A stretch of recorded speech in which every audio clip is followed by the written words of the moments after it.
Como prometido, no vídeo de hoje eu vou mostrar para vocês como que a gente vai preparar essa tela aqui. Então eu vou mostrar processos de como que eu faço os desenhos, né? Como que eu faço a preparação para a pintura de uma tela a óleo. Não sei se eu vou conseguir entregar o resultado final nesse vídeo, porque eu quero fazer uma tela bem trabalhosa. Mas eu acho que vai ser muito interessante para vocês conhecerem um pouco os processos da pintura.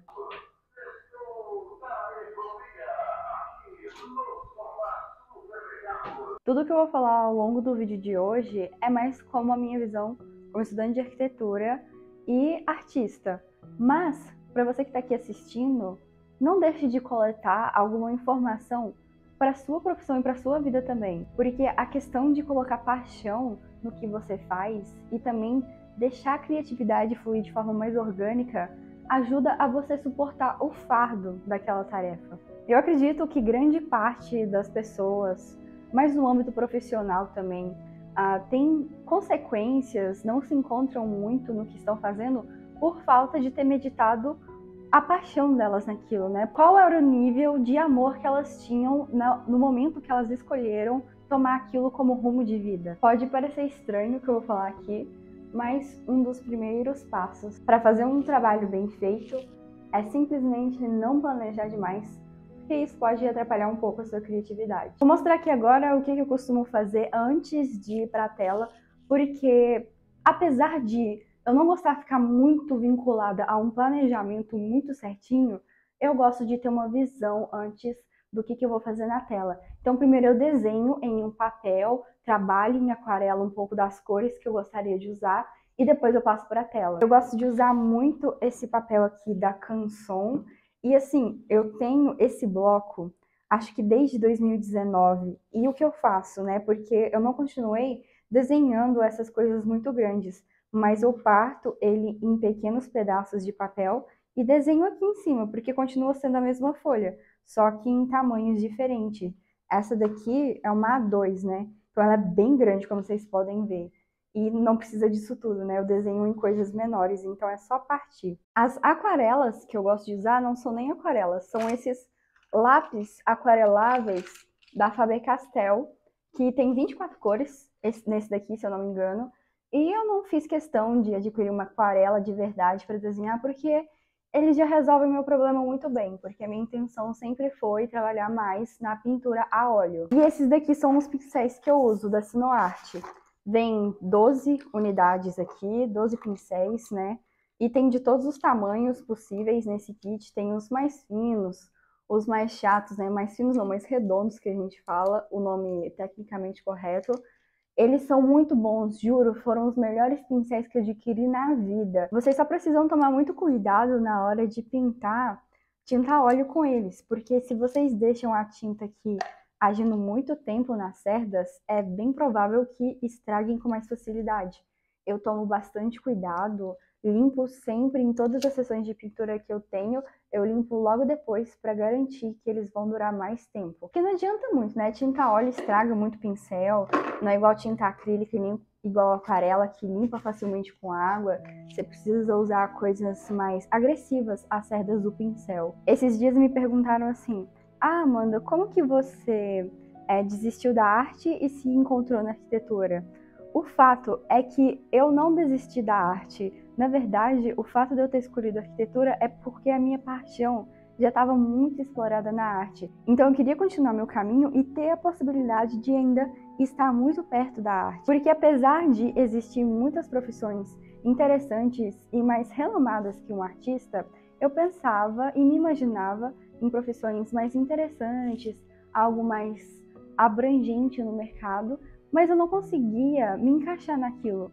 Então eu pensei que eu deveria realmente escolher algo que eu amasse fazer ao longo de vários anos, né? Eu penso que daqui, sei lá, 30 anos eu vou continuar amando fazer o que eu faço hoje. Cada coisa que eu faço no âmbito da arte, da arquitetura, conta uma história, conta uma parte de mim.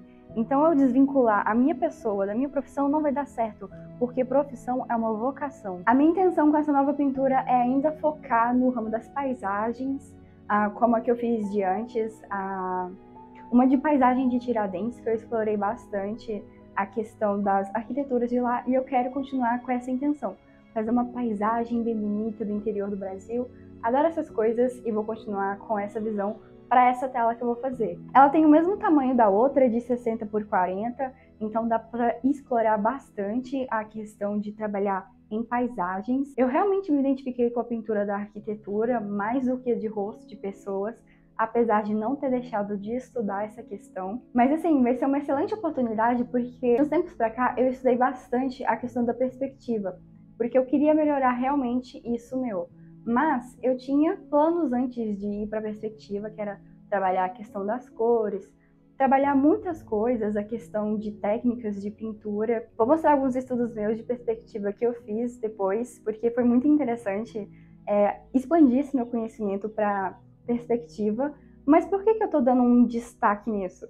Porque quando eu fiz a pintura de Tiradentes, vieram algumas pessoas, algumas pérolas me falar que eu não tinha trabalhado bem na perspectiva da pintura. Mas eu não levei essas críticas para o lado pessoal, porque naquele momento eu estava muito convicta do que eu queria, que era trabalhar a questão das cores, né? Que eu consegui evoluir na minha perspectiva, consegui evoluir muito, e eu fiquei muito feliz com o resultado que eu tive naquela tela.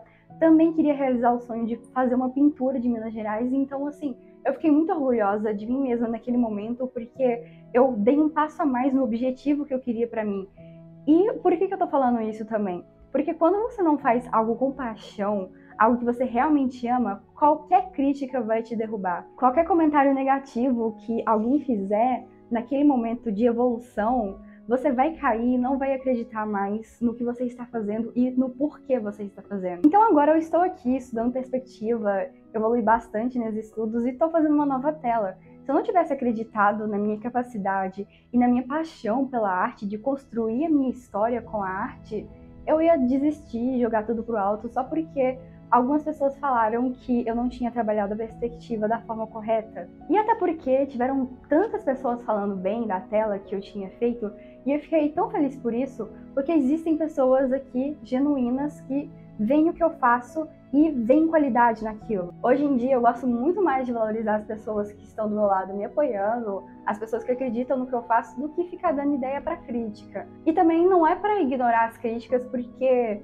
você tem que aprender a analisar friamente também quando alguém te critica. Quando alguém vinha criticar alguma coisa que eu estava fazendo, primeiro eu olhava o que a pessoa era, né? Se ela desenhava melhor que eu, se ela pintava melhor que eu.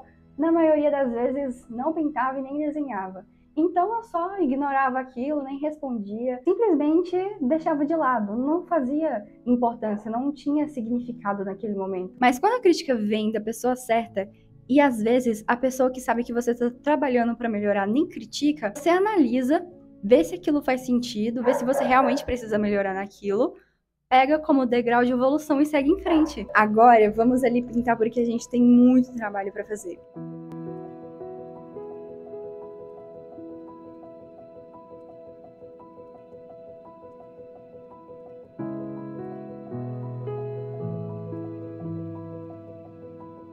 Cá estamos nós, num segundo dia, porque eu não consegui terminar o desenho todo ontem. Eu achei que ia ser mais fácil, mas foi um pouco trabalhoso, mas isso já me deu uma noção do que vai acontecer quando eu for fazer a tela. O resultado final foi mais ou menos esse daqui. Vou virar a câmera para mostrar com mais detalhes. Basicamente, o desenho ficou dessa forma aqui, o meu rascunho. Eu queria continuar com uma paisagem, como eu falei. Trabalhei aqui na casa colonial, coloquei uma igrejinha. Eu só acho que ficou muito verde, então talvez eu trabalhe nessas cores da vegetação. Mas eu queria uma paisagem, então obviamente ia ter muito verde. E também talvez eu mude um pouco a cor da casa. Não sei, eu acho que eu ainda dá para trabalhar um pouco melhor, mas eu gostei bastante desse estudo aqui. Tô mostrando lá no Instagram um pouco de como foi a pintura também. Aqui eu quero mostrar alguns estudos de perspectiva que eu fiz. Esse estudo aqui foi da igreja da Catedral de São Paulo, em Londres, e esse aqui é Notre Dame. Então, assim, foram os meus 2 estudos de perspectiva. Eu até cheguei a fazer mais um aqui, só que eu não gostei do resultado dele, sabe? O ponto de fuga tá aqui no meio, eu tentei trabalhar mais um pouco, eu não gostei do contraste que eu criei aqui, eu tentei usar canetas, mas eu abandonei um pouco esse daqui, mas esse daqui, esses 2, já deu bastante, assim, entendimento para mim, além de que eu já fiz outros desenhos com arquitetura, então assim, reunindo tudo aqui, o estudo de perspectiva com esses outros aqui, com o que eu já tinha feito. Então agora, o que vai acontecer? Vou preparar a tela com gesso acrílico e depois eu vou fazer um pequeno rascunho com um pouco de sombra queimada. E aqui eu uso a acrílica mesmo para fazer isso, não uso uma sombra queimada a óleo, porque eu posso pintar a óleo em cima de tinta acrílica, mas eu não posso fazer o inverso. Então eu só vou preparar um rascunho ali para saber mais ou menos a localização de onde eu vou fazer as pinturas das paisagens, localizar a casa, as árvores. Então vai ser basicamente isso, vou mostrar o processo agora um pouquinho para vocês.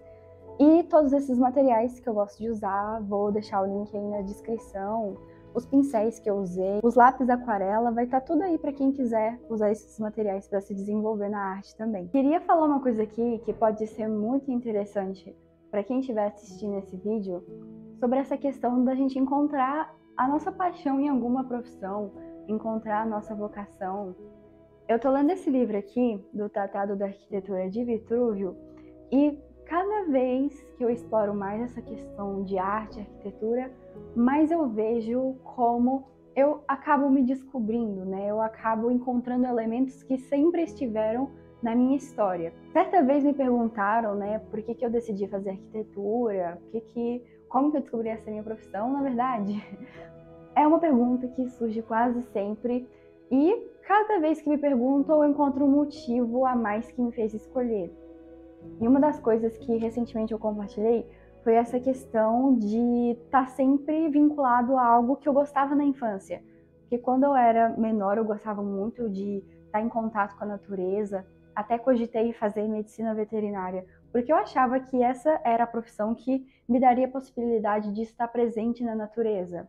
Logo depois eu fui crescendo, fui me envolvendo mais com essa questão de neurociência, neuroarte, e aí eu pensei que psicologia poderia ser a melhor opção. Além do fato de eu gostar muito de ler, de coisas assim, e agora, na arquitetura, isso tudo se une. Todas essas partes importantes ao longo da minha história se uniram na profissão da arquitetura, porque olha só, esse livro aqui, eu vou até pegar um trecho para vocês, e logo no início ele já fala como é importante o arquiteto ter um envolvimento com diversos tipos de matérias para ele ser um arquiteto mais perfeito e conhecido da sua profissão. Então olha só, uma das partes desse livro é os conhecimentos de literatura, desenho, geometria e aritmética, a importância do conhecimento histórico, gênero de história que convém ao arquiteto conhecer. Tem também conhecimentos musicais, relação da música com o trabalho do arquiteto, a medicina, o direito e a astronomia.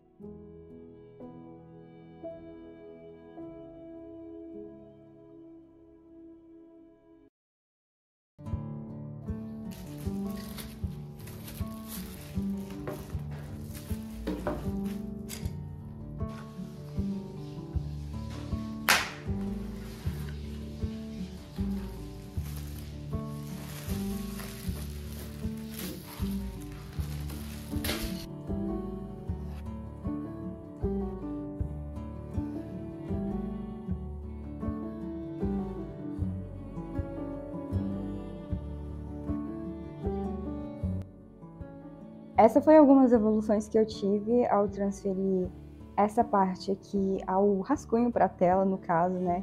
E assim, tá ficando bastante bacana, eu tô gostando das proporções que ficaram aqui, ficaram bem similares ao desenho que eu fiz. Só que eu tava pensando em mudar um pouco a vegetação. E, igual eu comentei, eu acho que eu cheguei a comentar, eu tô querendo mudar a questão da cor da casa, não fiquei tão satisfeita. E a questão da vegetação, né? Eu tava aqui olhando algumas referências para tirar um pouco desse verde, né? Tá muito verde. E aí, o que eu fiz? Eu tava pesquisando aqui, algumas referências de árvores típicas do Brasil, mais de Minas Gerais, né? Porque eu quero continuar focando na temática de Minas, porque eu gosto bastante. E eu acho que vai ficar interessante, sabe? Talvez incluir algumas coisas assim. Mas aí não é naquele tom tão gritante, é mais algo bem sutil. Eu tava olhando algumas outras aqui também, tá vendo que a cor da árvore muda de forma bem sutil, então talvez dê um preenchimento melhor, não sei, talvez assim, Ainda estou pesquisando com bastante calma como que vai ser, mas a intenção é mudar um pouco para ver se dá uma corzinha diferente. E eu quero muito focalizar na casa. Então aqui eu até tentei deixar ela mais central, mas a intenção realmente vai ser mudar só um pouquinho mais a vegetação. E eu acho que eu tô gostando bastante do resultado até então. A minha intenção agora é colocar um pouco de cor aqui na tela, fazer um céu assim, bem detalhado nessa parte daqui, ó. E eu sou do tipo de pessoa que gosta de construir na tela com calma. Tem pintores que gostam de colocar os tons todos aqui já meio intencionados e depois ir detalhando. Só que eu prefiro ir com mais calma, com mais detalhamento, assim. Então vou construir o céu, detalhar, depois ir para a próxima parte, detalhar. Não sei, sabe, é bem assim, intuitivo essa parte aqui, porque eu não tenho muito norte. Eu começo pelo céu, porque é sempre o mais óbvio, o mais fácil para mim. Mas eu creio que essa tela aqui vai ser fácil, porque eu já fiz várias parecidas com essa. Então eu acredito que ela vai ficar pronta bem mais rápido, porque as que eu fiz até hoje demoraram um cadinho.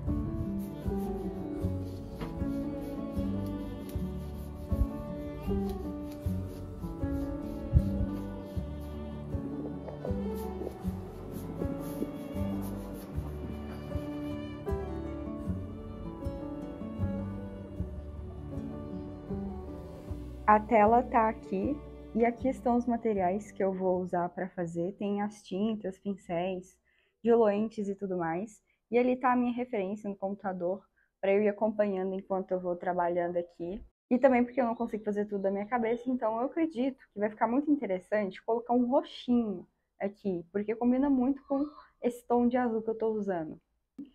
E também ir trabalhando um pouco nas árvores, nas pastagens aqui, talvez trabalhar um pouco desse rio aqui. Vamos ver como é que eu vou progredir agora. Enquanto a gente vai conversando aqui, eu vou fazendo a pintura para eu não perder muito tempo e ficar um vídeo interativo. Mas eu queria até conversar sobre uma coisa que recentemente eu fiz lá no Instagram, porque eu fiz um conteúdo bem interessante relacionando arte, arquitetura, neurociência, e assim, eu comecei pedindo às pessoas para que me enviassem desenhos. Quem tivesse criança em casa, irmãos mais novos, ou filhos mesmo, né? Teve gente que enviou o desenho do filho, achei, nossa, muito bacana. Mas eu pedi para que me enviassem desenhos de casas feitos por crianças, porque para analisar de forma mais verdadeira essas coisas, essas influências da arte no cérebro humano, é muito mais interessante fazer com criança, porque elas são 100% sucintas e sinceras. As crianças, elas começam, a primeira leitura que elas fazem é do rosto humano. Então, quando a gente considera o desenho de uma casa, que tem muita ligação com o rosto humano, as proporções do rosto humano são muito proporcionais às medidas, à harmonia, né? A centralização do rosto, a centralização dos olhos é muito similar à das casas. Estou até aqui olhando algumas assim e já fazendo essa conexão, porque aqui na minha rua tem umas que seguem esse padrão e outras nem tanto. Quando são muito modernas assim, acaba fugindo um pouco disso, não tem tanto detalhe. Mas o que a gente observa nas questões das casas é que se a criança fez aquela leitura do rosto e o cérebro humano se desenvolve muito bem... Nossa, minha mão toda suja, Jesus. E o cérebro humano se desenvolve muito bem para fazer essa leitura do rosto. Quando a gente gasta energia para pensar, para reconhecer padrões, que eu já comentei em outros vídeos passados, essa questão do cérebro ser programado para reconhecer padrões, a gente dedica muita nossa energia para reconhecer rosto nas coisas, porque é a primeira leitura que a gente fez na nossa infância. Foi o primeiro reconhecimento, né? A questão de leitura das expressões. Isso é muito vinculado também nas construções, né? Os padrões que são usados nas construções são os mesmos dos rostos humanos. Carros também usam muito essa questão de trabalhar na proporção do rosto humano. Se vocês perceberem, tem dois faróis assim, aí tem a parte da frente que também é central como uma porta de uma casa, né? Central como uma porta da casa, tem as duas janelas. E aí foi isso que as crianças representaram, só que com uma diferença. O que aconteceu foi que eu analisei 3 crianças, né? O desenho de 3 crianças. A criança mais velha, que era o William, de 12 anos, ele, primeiro, não usou cores. Não usou cores. Em vez de fazer uma chaminé, que foi o que muita gente deduziu que ia acontecer. Ia ser aquele padrão de casa, de telhado, chaminé, coisinhas assim. Primeiro, ele não desenhou uma chaminé, mas ele desenhou uma antena. O que já faz parte da realidade de muitas crianças hoje, que é o envolvimento com a tecnologia. As outras 2 crianças, que foi o Luiz Miguel, de 7, e o Valentim, de 7 também, eles já, primeiro, colocaram mais cores, e o Valentim ainda conseguiu perceber que as casas têm volumes. Isso foi muito interessante, para minha perspectiva, assim, nossa, foi muito legal. Mas a questão da centralidade fugiu um pouco das crianças, porque vocês vão perceber, eu vou colocar aí na edição a casa, o desenho de cada um, vocês vão conseguir perceber que um desvinculou a casa, as janelas da porta, e o outro colocou a porta muito para a direita. E isso acontece porque as arquiteturas de hoje são assim, né? A gente percebe que ou a porta está muito para a esquerda, ou está muito para a direita, e nem sempre trabalha no centro. E essa questão de trabalhar com a centralidade é importante por quê? Porque esses padrões são observados desde os estudos mais antigos, desde aqueles estudos do homem vitruviano, que o Da Vinci desenvolveu também. Isso, a centralidade do corpo, as proporções do corpo, elas trazem paz para o ser humano, trazem calma, porque a gente aprende a identificar isso mais cedo. Então, se a gente se identifica com isso mais cedo, e identifica com coisas de fora, a gente consegue se desenvolver melhor, consegue compreender muitas coisas mais profundas de uma forma mais certeira. Então, além de trazer uma explicação para essas consequências sentimentais do mundo, para várias questões que a gente encontra em várias áreas da vida, profissional das pessoas, sentimental, familiar, tudo isso reflete, sabe? Essa questão das pessoas não estarem mais preocupadas com a forma de construir, desvalorizando as boas artes, porque parece caro, parece difícil. Essa tradição na arte, na arquitetura, ela existe e está em vigor há bastante tempo por algum motivo, né? E qual motivo é esse? O progresso intelectual do ser humano. Então a gente começa a desconsiderar isso, né? E compreende o que está de errado no mundo de hoje para começar a fazer diferente. Então, o que a gente decide colocar na nossa casa? De que forma a gente decora o nosso ambiente? No fim, nem tudo está perdido, porque eu vejo bons artistas, bons arquitetos fazendo por onde, sabe? Querendo aprender as boas arquiteturas. Eu mesma sou uma que estou procurando fazer o máximo de mim para conseguir trazer beleza para o mundo, porque o mundo com certeza precisa de muita beleza, mas a questão da gente levar para nossa família também, mais para o lar, isso é muito importante, porque faz parte da nossa história. Então, quanto mais a gente conhece os mecanismos, mais formas a gente tem de agir sobre a nossa realidade. Então, conhecendo como acontece, as formas que acontece, a gente vai conseguindo mudar um pouco, pelo menos dentro do nosso lar. Resultado do processo até agora. Eu consegui fazer lá pelo menos um protótipo do jacarandá. Aqui eu coloquei algumas árvores, comecei ali um matinho, igual eu falei, dei uma ajeitada no verde aqui, na pastagem. Eu acho que vai ficar bem bacana, já tá dando para ter uma visão do resultado mais ou menos final. E aqui vai ficar um rio, né? Nessa parte marrom aqui vai ficar um rio. Então não vai ficar desse jeito feio também não. Eu não vou conseguir entregar o resultado final dessa tela, como eu tinha falado, mas, contudo, entretanto, todavia, no próximo vídeo eu vou trazer o complemento final dessa pintura que eu tô fazendo. Mas assim, se você gosta desse tipo de conteúdo, se você gosta de unir arte, arquitetura, entender um pouco do processo psicológico, né, de todo esse processo da educação da arte na nossa vida, não deixe de se inscrever no canal para receber as notificações, ativar aquele negócio do sininho também. Eu descobri que muitas pessoas aqui não têm o sininho ativado e isso ajuda vocês a saberem que tem mais vídeos chegando. Agradeço muito quem assistiu esse vídeo, eu vou ficando por aqui e até uma próxima.